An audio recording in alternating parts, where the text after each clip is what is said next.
Juste vous remercier déjà pour les quelques personnes qui ont accepté de se déplacer, c'est déjà pas facile, d'autant qu'en plus l'intersyndicale a quand même un peu sauté puisqu'il faut appeler tout seul de son côté ce matin. On a appris ça tard hier soir, donc c'est regrettable. Maintenant, si on porte la même chose, tant mieux. Donc en ce 16 novembre, on voulait indiquer que la CGT avait décidé d'appeler une nouvelle fois pour interpeller par rapport au système de santé et de protection sociale, où nous on attend effectivement plus de solidarité, plus de qualité et une réponse aux besoins de toutes et tous partout en territoire. Ce serait la moindre des choses. Et pourtant le gouvernement a décidé de confisquer le temps des débats en appliquant 2 49.3 successifs pour le projet de loi de financement de la sécurité sociale 2024. On considère que là, il s'agit d'une faute inexcusable, puisqu'en validant un budget de fonctionnement de nos structures et de la sécurité sociale en dessous de l'inflation, le gouvernement nous envoie droit dans le mur. L'hôpital public, par exemple, déjà en grande difficulté, n'est même plus assuré de pouvoir maintenir ses activités. Des coupes seront très certainement opérées sur les lieux de prise en charge. On parle de fermeture totale ou partielle de services d'urgence et de maternité, de nouvelles fermetures de lits, de recrutement et de remplacement des personnels rendus encore plus difficiles. Une augmentation des restes à charge aussi pour les patients, des médicaments moins bien remboursés. Voilà leur projet. La CGT s'oppose fermement à ce virage autoritaire et à toute logique de maîtrise comptable. De l'argent, il y en a pour notre sécurité sociale, à commencer par s'interroger sur les 80 milliards d'exonérations de cotisations sociales offerts au patronat. Rappelons aussi les 400 milliards d'euros accordés par le gouvernement dans le cadre de la loi de programmation militaire. La CGT dénonce également les priorités et le virage inquiétant pris par le gouvernement et les élus de droite au Sénat, à commencer par la suppression de l'aide médicale d'État pour les sans-papiers ou alors le durcissement des conditions d'accueil pour certains médecins originaires des pays hors Union européenne. On n'en a pas et là ils sont en train vraiment de mettre une pagaille sans nom dans les hôpitaux. Il y a effectivement visiblement de quoi discuter sur cette loi asile et immigration. Mais par contre, les problèmes de santé et de protection sociale, Macron s'en fout complètement, malgré toutes les dérives révélées au grand jour. Sur le terrain et dans nos secteurs, le bilan de la politique menée est dramatique. On a des personnels pressurés comme jamais, contraints à travailler de plus en plus fréquemment sur des durées illégales. Que ce soit dans l'action sociale ou dans les hôpitaux, on ne compte plus les semaines de plus de 48 heures, voire de 60 heures.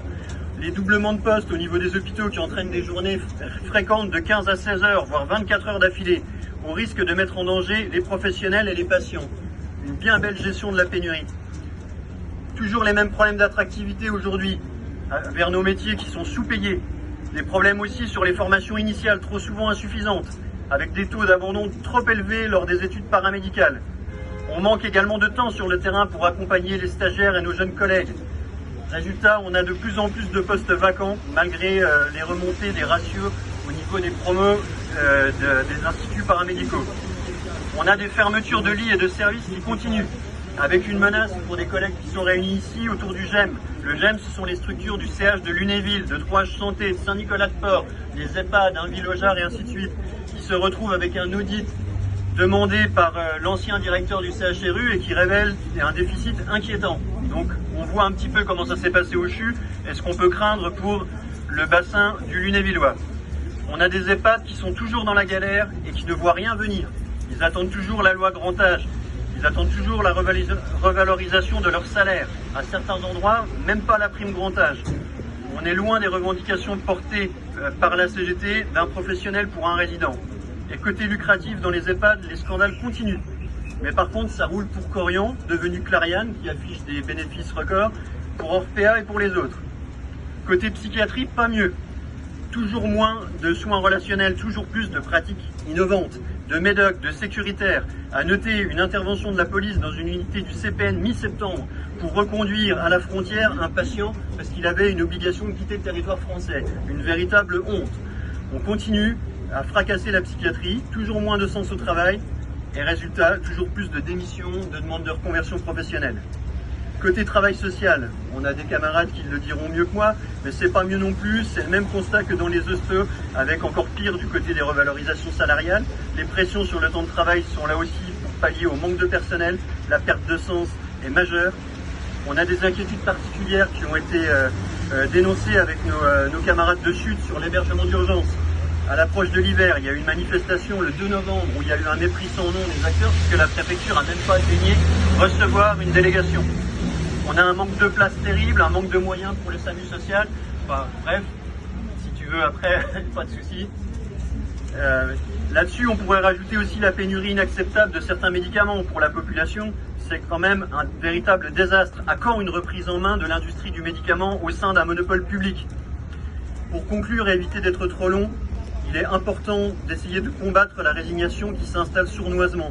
D'autres choix sont possibles, et on l'espère. Sinon, quel avenir demain pour notre société si on accepte de voir fracasser ainsi les valeurs de solidarité, nos services publics, la santé, l'éducation nationale, etc. Ne laissons pas faire, reprenons la main. C'est le message qui sera porté aujourd'hui par l'intersyndicale à Paris devant le ministère et normalement qui est censé aussi être relayé un peu partout dans les territoires, d'où l'objectif de ce petit rassemblement aujourd'hui. Merci à toutes et à tous.